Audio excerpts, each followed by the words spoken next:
Hello student, आज हमारी हिंदी साहित्य काव्य भाग की क्लास नंबर 12 है। ये क्लासें एनवीएस, केवीएस और ईएमआरएस सभी के लिए बराबर महत्वपूर्ण है, क्योंकि हमारा केवीएस, एनवीएस और ईएमआरएस टीजीटी हिंदी का जो सिलेबस है वो बिल्कुल सेम है। बाकी आप किसी भी एग्ज़ाम की तैयारी कर रहे हैं जहाँ पर हिंदी साहित्य पूछा जाता है, जैसे डीएसएसबी, ये हमारा RPSC first grade, second grade या फिर एचटेट टीजीटी हो या पीजीटी, सभी के लिए क्लासें क्या है, महत्वपूर्ण है। चलिए शुरू करते हैं आज की क्लास को। देखिए, पिछली क्लास में हमने जो भक्ति काल की निर्गुण ज्ञान मार्गी काव्य धारा थी उसको कंप्लीट किया था। आज हम पढ़ेंगे जो हमारी प्रेम मार्गी काव्य धारा है उसके बारे में। और अगर आपको ये पीडीएफ चाहिए तो इसके लिए आपको डिस्क्रिप्शन में टेलीग्राम का लिंक मिल जाएगा, वहाँ पर आप मुझे मैसेज करके नाम मात्र का शुल्क देकर इस पीडीएफ को प्राप्त कर सकते हैं। इस पीडीएफ में आपको कंप्लीट हिंदी साहित्य पीवाईक्यू के साथ मिलेगा। चलिए फिर शुरू करते हैं आज की क्लास को। देखिए, हमें उस तरीके से पढ़ना है कि हमें ऑब्जेक्टिव के साथ सब्जेक्टिव भी कर पाएँ। अब पढ़ते हैं निर्गुण प्रेम मार्गी जो काव्य धारा है उसके बारे में। हिंदी साहित्य के स्वर्ण युग भक्ति काल के निर्गुण भक्ति की द्वितीय धारा को क्या है, निर्गुण प्रेम मार्गी काव्य धारा का नाम दिया गया है। देखिए, जो हमारी पहली धारा थी निर्गुण भक्ति की वो कौन सी थी, ज्ञान मार्गी थी, और उसके जो प्रधान कवि थे वो कौन थे, कबीर थे। अब देखते हैं हमारी जो द्वितीय धारा है वो कौन सी है, निर्गुण प्रेम मार्गी काव्य धारा है। इस धारा के जो अन्य नाम है वो देखते हैं, इम्पोर्टेंट है। काव्य परंपरा, प्रेम काव्य, सूफी काव्य, प्रेमाख्यान काव्य परंपरा। रामचंद्र शुक्ल जी ने प्रेम मार्गी सूफी शाखा कहा है। किसको, जो हमारी प्रेम मार्गी शाखा है उसको सूफी शाखा किसने कहा, रामचंद्र शुक्ल जी ने। और डॉक्टर रामकुमार वर्मा ने प्रेम काव्य, गणपति चंद्र गुप्त ने क्या कहा, रोमांसिक कथा काव्य, और नगेंद्र ने इसे प्रेमाख्यान काव्य कहा है। आगे देखिए, इस धारा के कवियों ने स्त्री पुरुष के लौकिक प्रेम के माध्यम से परमात्मा व आत्मा के अलौकिक प्रेम का निरूपण किया है। देखिए, विशेषता है, आप लिख सकते हैं इसमें। आगे देखिए, शुक्ल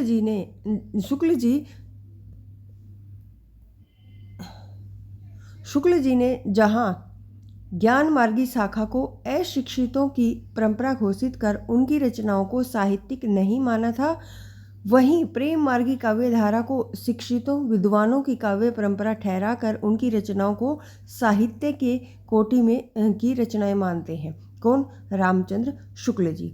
रामचंद्र शुक्ल जी ने प्रेमाख्यानों में वर्णित प्रेम को फारसी शैली से प्रभावित मानकर अभारतीय घोषित किया, किंतु डॉक्टर गणपति चंद्रगुप्त और नगेंद्र आदि ने प्रेमाख्यानों में वर्णित प्रेम पद्धति को पूर्णतः भारतीय माना। देखिए, रामचंद्र शुक्ल जी ने तो अभारतीय माना है, जबकि नगेंद्र और गणपति चंद्रगुप्त ने क्या माना है, पूर्णतः भारतीय माना है। आगे है, शुक्ल जी ने भारतीय प्रेम का आदर्श सीता और राम के विवाहोत्तर साहित्यिक प्रेम को माना, जबकि प्रेमाख्यानों में वर्णित जो प्रेम है वो विवाह से पूर्व समाज निरपेक्ष स्वच्छंद प्रेम है। ये डॉक्टर आएगा यहाँ पर। डॉक्टर गणपति चंद्रगुप्त के अनुसार विवाह पूर्व समाज निरपेक्ष स्वच्छंद प्रेम भारतीय साहित्य में अनादिकाल से वर्णित है। ऋग्वेद में उर्वशी पुरुरवा, महाभारत में नल दमयंती और राधा कृष्ण का प्रेम विवाह पूर्व समाज निरपेक्ष क्या है, स्वच्छंद प्रेम है। प्रेमाख्यानों में विरह की जो व्याप्ति है वो नायिका की अपेक्षा नायक में अधिक है। देखिए, ये पूछा जा सकता है, किसमें, नायिका की अपेक्षा किसमें, नायक में अधिक दिखाई देती है, जो भारतीय पद्धति के क्या है, अनुरूप नहीं है। भारतीय नायक भी दीर्घ काल से ही क्या है, भावुक रहा है। उर्वशी पुरुरवा विरह में पागल हो जाता है। कालिदास के मेघदूत का जो नायक है वो विरही यक्ष आषाढ़ की प्रथम बौछार के साथ ही प्रेम उन्मुख हो जाता है, और कादम्बरी का नायक विरह में प्राण त्याग देता है। ऐसी स्थिति में भारतीय नायक को विरह प्रूफ घोषित करना उचित नहीं है।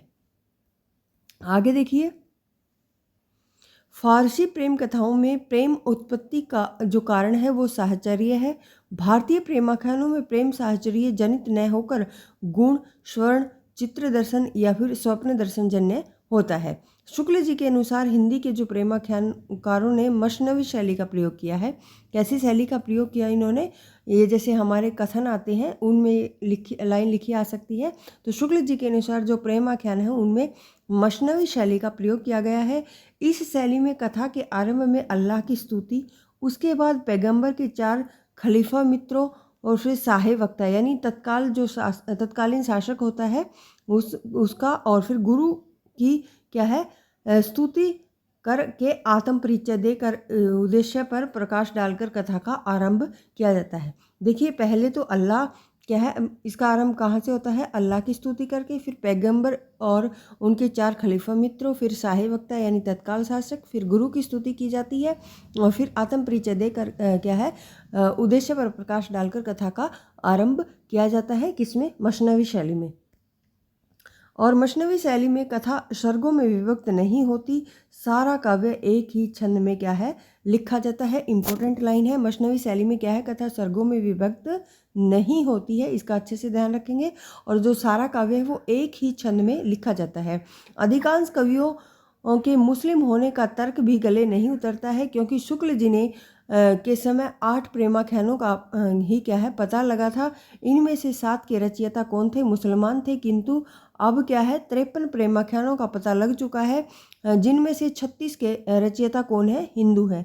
डॉक्टर गणपति चंद्रगुप्त के अनुसार प्रत्येक दृष्टि से यह परंपरा पूर्ववर्ती भारतीय प्रेमाख्यान परंपरा की एक अटूट कड़ी के रूप में दिखाई देती है। आगे देखिए, इसके बारे में जो प्रमुख तथ्य हैं सूफी साहित्य के बारे में वो देखते हैं। सूफियों का संबंध इस्लाम से माना जाता है और प्रमुख शाखाएं कौन कौन सी थी? शरा और बेशरा। 2 शाखाएं थी किसकी? सूफी साहित्य की। और कौन कौन सी थी? शरा और बेशरा। सूफियों का जो संबंध है वो कौन सी शाखा से है? शरा शाखा से है। और सूफियों में इस्लामिक कट्टरता का क्या है अभाव पाया जाता है। इस्लामिक कट्टरता नहीं पाई जाती, इनका संबंध इस्लाम से है, लेकिन इनमें ऐसी क्या है इस्लामिक जो कट्टरता है उसका अभाव पाया जाता है। किसमें? सूफियों में। आगे देखिए, इस्लाम में पीर पूजा, मजार पूजा, तीर्थ, गीत संगीत आदि वर्जित है, लेकिन सूफियों ने इनको मान्यता दी है। ये कैसे भिन्न है उनसे? क्योंकि देखिए, इस्लाम में क्या है पीर पूजा और मजार पूजा, तीर्थ और गीत संगीत क्या है वर्जित है, लेकिन सूफियों ने क्या है इनको मान्यता दी है। भारत में जो सूफी मत का आविर्भाव है वो 12वीं शताब्दी के अंत में माना जाता है। कब माना जाता है? 12वीं शताब्दी के अंत में माना जाता है। भारत में सूफी मत के प्रवर्तक कौन है? ख्वाजा मोइनुद्दीन चिश्ती माने जाते हैं, जो मोहम्मद गौरी के साथ भारत आए थे। ये कौन है? सूफी मत के प्रवर्तक हैं। आगे देखिए, आगे है हमारा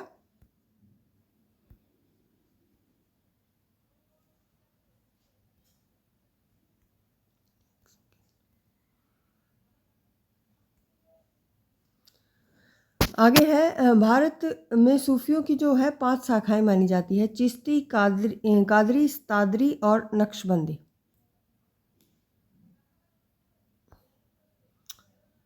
एक सेकेंड। हाँ, तो कौन सी हमारी भारत में सूफियों की जो 5 शाखाएं हैं उनमें से कौन कौन सी हैं? एक तो चिश्ती है, कादरी, तादरी और नक्शबंदी, सुहारा वर्दी। ये सभी क्या है सूफियों की 5 शाखाएं हैं भारत में। आगे देखिए, आगे है सूफियों ने हिंदुओं मुसलमानों को सांस्कृतिक स्तर पर एक करने का कार्य किया। सूफियों को हिंदू मुसलमान संस्कृति के मध्य सांस्कृतिक सेतु कहा जाता है। किसको? सूफियों को। आगे है सूफियों ने इश्क मजाजी अर्थात लौकिक प्रेम के माध्यम से इश्क हकीकी अर्थात अलौकिक प्रेम का निरूपण किया है। सूफियों ने स्त्री पुरुष के दाम्पत्य प्रतीकों के माध्यम से परमात्मा व आत्मा के संबंधों की क्या है व्याख्या की है। सूफियों ने आत्मा पुरुष को माना है और परमात्मा स्त्री को माना है। इम्पोर्टेंट है। सूफियों ने मानव जीवन की 2 अवस्थाएं मानी है। कौन कौन सी? फना और बका। ये क्या है जीवन की 2 अवस्थाएं किसने मानी है? सूफियों ने। फना का अर्थ होता है मानवीय दुर्बलताओं से मुक्ति और बका का अर्थ होता है ईश्वरीय गुणों की प्राप्ति। सूफी साधना की 4 अवस्थाएं मानी है। कौन कौन सी? देखिए मानव की अवस्थाएं तो 2 हैं और सूफी साधना की अवस्थाएं कितनी हैं? 4। शरीयत का अर्थ होता है धर्मशास्त्र के अनुसार आचरण करना। तरीकत आएगा यहाँ पर। तरीकत का अर्थ होता है संसार से विमुख होकर ईश्वर उपासना करना। मारिफत होता है ईश्वरीय सत्ता का ज्ञान होना। हकीकत होता है ईश्वरीय सत्ता में विलीन हो जाना। ये देखिए सूफी साधना की 4 अवस्थाएं हैं। आगे देखिए सूफी कवियों ने हिंदू घरों में प्रचलित प्रेम कथाओं को अपनी बात कहने का आधार बनाया। किसको? जो हिंदू घरों में प्रचलित प्रेम कथाएं थी उनको अपनी बात कहने का क्या है? आधार बनाया था। ज्ञान मार्गी व प्रेम मार्गी दोनों ही धाराओं का संबंध निर्गुण भक्ति से है। ये तो हम ऊपर देख चुके हैं, किंतु दोनों में कुछ असमानताएं हैं। दोनों में क्या है? कुछ असमानताएं हैं। आगे है ज्ञान मार्गी क्या है? अशिक्षित संतों की परंपरा थी, जबकि प्रेम मार्गी शिक्षित कवियों की परंपरा थी। ज्ञान मार्गी रचनाएं जो है शुद्ध साहित्य की श्रेणी में नहीं आती हैं, जबकि प्रेम मार्गी जो रचनाएं हैं वो शुद्ध साहित्य है। संतों ने सदुखड़ी भाषा का प्रयोग किया, जबकि सूफियों ने अवधी का प्रयोग किया। देखिए जो हमारे संत थे उन्होंने सदुखड़ी भाषा का और सूफियों ने अवधी भाषा का प्रयोग किया है। और संतों के ने मुक्तक वह गेय शैली में अपनी रचनाएं प्रस्तुत की हैं, जबकि सूफियों की शैली कैसी थी? प्रबंध शैली थी।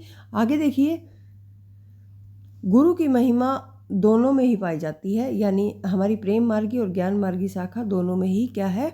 गुरु की महिमा पाई जाती है। ये दोनों में क्या है? समानता है। और असमानताएं हम देख चुके हैं।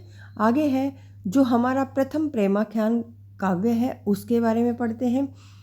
प्रथम प्रेमाख्यान के प्रश्न के पर क्या है? विद्वानों में मतभेद पाया जाता है, जो इस प्रकार से है। डॉक्टर नगेंद्र मानते हैं अशायत की हंसावली को, जो 1370 को प्रथम प्रेमाख्यान मानते हैं। देखिए ये हमारी जो रचनाएं हैं प्रेमाख्यान, ये अच्छे से याद होने चाहिए सन के साथ, और इसका राइटर कौन है और किसने किसको प्रथम प्रेमाख्यान माना है, ये बात भी अच्छे से याद हो जानी चाहिए, जो मैं अभी आपको आगे बताऊंगी।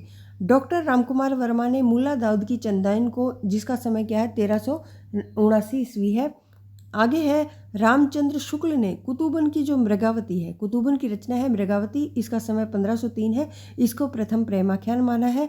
और आचार्य हजारी प्रसाद द्विवेदी ने किसको माना है? ईश्वर दास की सत्यवती कथा को, जिसका समय 1501 ईस्वी है।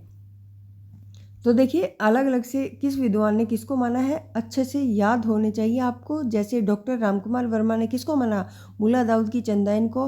और रामचंद्र शुक्ल ने कुतुबन की मृगावती को। आचार्य रामचंद्र शुक्ल के हजारी प्रसाद द्विवेदी ने ईश्वर दास की जो सत्यवती कथा है उसको माना है।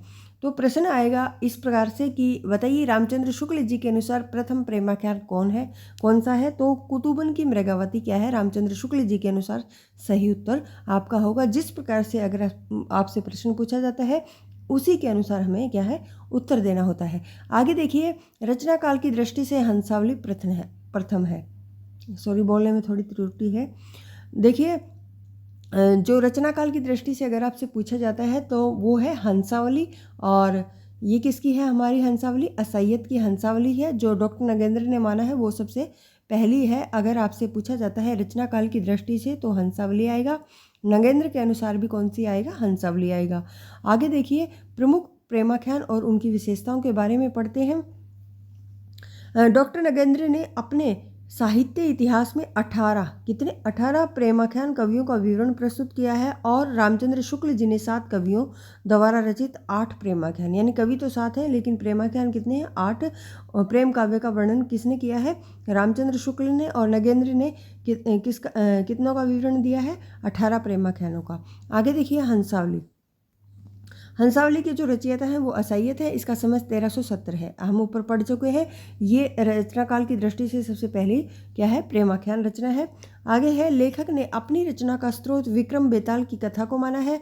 कथा नायिका हंसावली पूर्व जन्म में किसी घटना के कारण पुरुष द्रोहिणी हो जाती है और वह 15 दिन में 5 पुरुषों की हत्या कर देती है। राजकुमार है वो उस पाषाण हृदयी राजकुमारी का हृदय परिवर्तन करके उससे क्या है? विवाह कर लेते हैं। आधुनिक मनोविज्ञान के समान इस ग्रंथ में ग्रंथि मोक्ष का क्या है? वर्णन मिलता है। और गुजरात के विद्वानों ने इसकी भाषा पुरानी गुजराती और मानी है, अतः इसकी भाषा कैसी है? राजस्थानी है। दूसरी हमारी रचना है प्रेमाख्यानों में चंदायन। इसके रचयिता मुल्ला दाऊद है। समय इसका 1379 ईस्वी है और यह अवधि की प्रथम रचना मानी जाती है। अवधि आएगा यहाँ पर, अवधि नहीं आएगा, अवधि यानी भाषा। अवधि की जो प्रथम रचना कौन सी मानी जाती है? वो चंदायन को माना जाता है। आगे देखिए, माता प्रसाद गुप्त ने चंदायन को लोर कथा कहा, इम्पोर्टेंट है। नायक लोरिक और नायिका चंदा का स्वच्छंद प्रेम वर्णित है। कथा नायक लोरिक पूर्व विवाहित था, जिसकी पत्नी का नाम क्या था? मैना था। इस प्रेमाख्यान में गारुड़ी का उल्लेख मिलता है। नायिका चंदा को सांप डस लेता है, जिसका उपचार क्या है? गारुड़ी द्वारा किया जाता है। कौन से ग्रंथ में? चंदायन में। आगे है, इसमें 5 चौपाइयों के बाद एक दोहे का प्रयोग किया है। अधिकतर प्रेमाख्यानकारों ने यही क्रम रखा है। कौन सा? 5 चौपाइयों के बाद एक दोहा। आगे है लखन सेन पद्मावती कथा। इसके रचयिता कौन है? दामोदर कवि है। राजस्थानी भाषा में लिखित इस रचना में बीच बीच में संस्कृत की युक्तियाँ भी हैं। लेखक ने अपनी इस रचना को वीर कथा कहा। कौन सी रचना को? ये हमारी है लखन सेन पद्मावती कथा को। काव्य शास्त्र और नायिका भेद का शास्त्रीय समन्वय इस रचना में मिलता है। चौपाई के बाद दोहे के साथ सोटा छंद का भी प्रयोग किया गया है। उक्त तीनों ग्रंथों का विवरण शुक्ल जी ने अपने इतिहास में नहीं दिया। कौन कौन से 3 ग्रंथ हैं जो अभी हमने पढ़े? लखन सेन पद्मावती कथा, चंदायन और पहला हमारा कौन सा था? हंसावली। इन सभी का विवरण क्या है? रामचंद्र शुक्ल जी ने अपने ग्रंथ में नहीं दिया है। आगे है हमारा चौथा ग्रंथ है सत्यवती कथा। समय इसका 1501 है। रचयिता इसके ईश्वरदास है। रामचंद्र शुक्ल जी ने इसे सूफी काव्य धारा के अंतर्गत स्थान इसको भी नहीं दिया, क्योंकि इन्होंने भरत मिलाप अंगद पैज नामक राम भक्ति काव्य की रचना की है। किसने? ईश्वरदास ने। ईश्वरदास की रचना है कौन सी? भरत मिलाप और अंगद पैज। तो इन्होंने क्या है? सूफी काव्य धारा के अंतर्गत इस रचना को स्थान नहीं दिया है। इन्होंने कथा का आरंभ व्यास जन्मेजय संवाद से के पौराणिक ढंग पर किया गया है और इस रचना में 5 चौपाइयों के बाद एक दोहे का क्रम रखा है। 58 दोहों में कहानी समाप्त हो जाती है। ठेठ अवधि का प्रयोग किया गया है। हजारी प्रसाद द्विवेदी ने इसे हिंदी का प्रथम प्रेमाख्यान माना है। आगे है मृगावती। मृगावती 1503 इसका समय है। रचयिता कौन है? कुतुबन है। कुतुबुद्दीन चिश्ती वंश के संत शेख बुरहान आएगा। बुरहान के शिष्य थे और रामचंद्र शुक्ल जी ने मृगावती को हिंदी का प्रथम प्रेमाख्यान माना है। ये इम्पोर्टेंट है। कौन सा? मृगावती। किसने माना है? रामचंद्र शुक्ल जी ने। इस प्रेमाख्यान का जो समापन है वो जैन धर्मों के अनुसार शांत रस में होता है। इम्पोर्टेंट लाइन है, शांत रस में होता है। कौन से में? शांत में।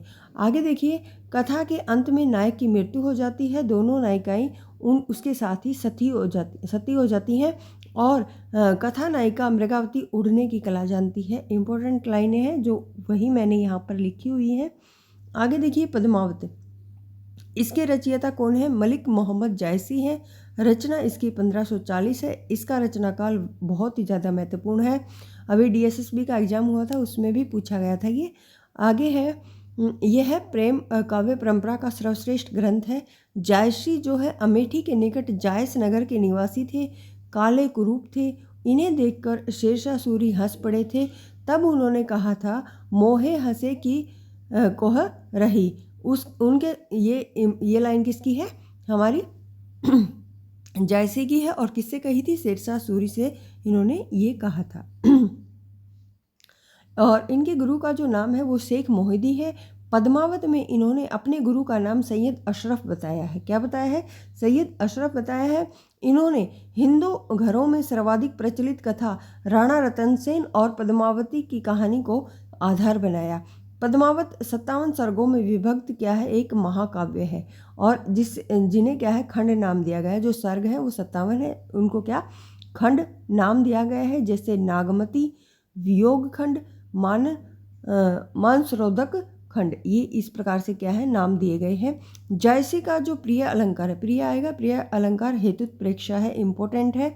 आगे देखिए, जायसी को अवधी भाषा, ये बड़ा क्या है मात्रा आएगी, अवधी भाषा का क्या है प्रथम महाकवि, और पद्मावत को अवधी की क्या है प्रथम महाकाव्य कहा जाता है। किसको? पद्मावत को। और ये अवधी का प्रथम महाकवि आपसे पूछा जाता है तो कौन है वो? जायसी है।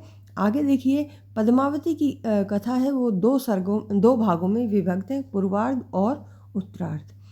पद्मावत का जो पूर्वार्ध भाग है वो काल्पनिक है, जिसमें हीरामन तोते का चित्तौड़ आना, रतन सेन के सामने पद्मावती का रूप वर्णन करना, और रतन सेन का चित्तौड़ त्याग कर सिंहल द्वीप पर जाना, और क्या है पद्मावती से विवाह करके चित्तौड़ लौटना, ये सभी क्या है पूर्वार्ध में वर्णित है।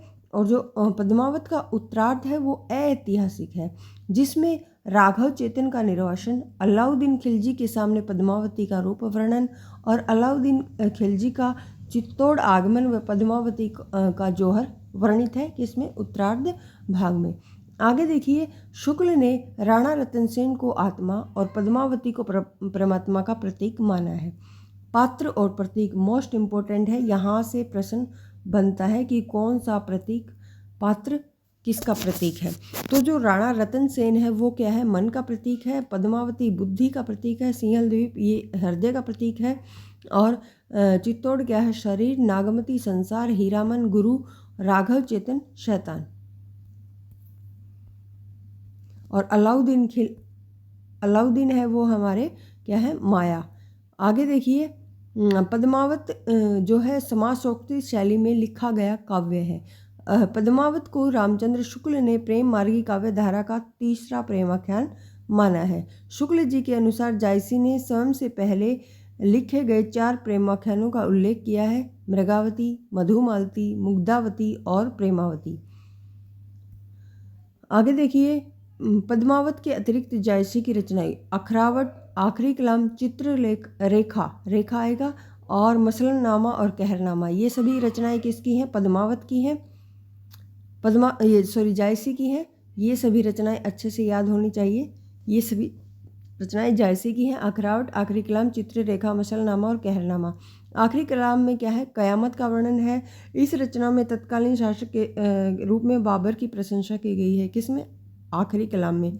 अखरावट में फारसी वर्णमाला के एक एक अक्षर को सिद्धांत संबंधी चौपाई है। किसमें? अखरावट में। कौन सी? फारसी वर्णमाला के एक एक अक्षर को लेकर सिद्धांत संबंधी चौपाइयाँ हैं अखरावट में।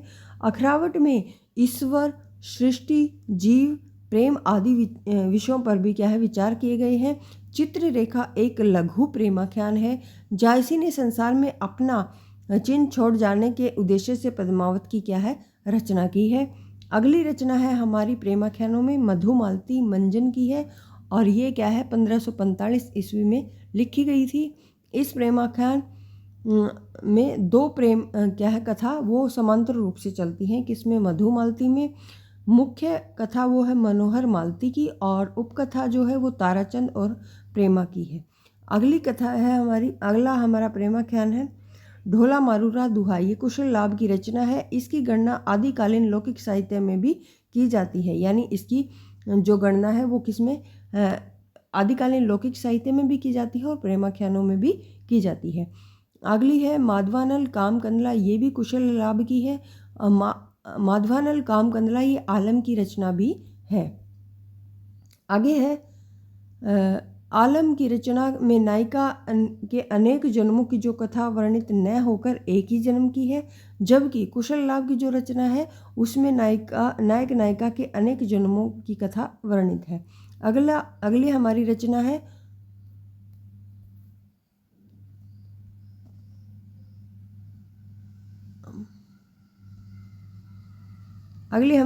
है रूप मंजरी। नंददास की है। कृष्ण और रूप मंजरी का स्वच्छंद प्रेम वर्णित है इसमें। रूप मंजरी में समानता प्रेमाख्यानों में नायिका अविवाहित होती है, परंतु ये क्या है? एक अपवाद है, और इसकी भाषा कैसी है? ब्रज भाषा है। अगली है हमारी प्रेम लता व प्रेम विलास की कथा। ये जैन श्रावक जटमल की रचना है। और छिताई वार्ता नारायण दास चित्रावली उस्मान की है। इसमें जहांगीर की प्रशंसा की गई है। ज्ञानदीप शेख नबी की रचना है और ये जहांगीर के समकालीन थे। शेख नबी ने मुसलमान होते हुए भी वेद मार्ग की प्रशंसा की है। रस रतन पुहकर कवि की है। और जान कवि के प्रेमाख्यान कौन कौन से हैं?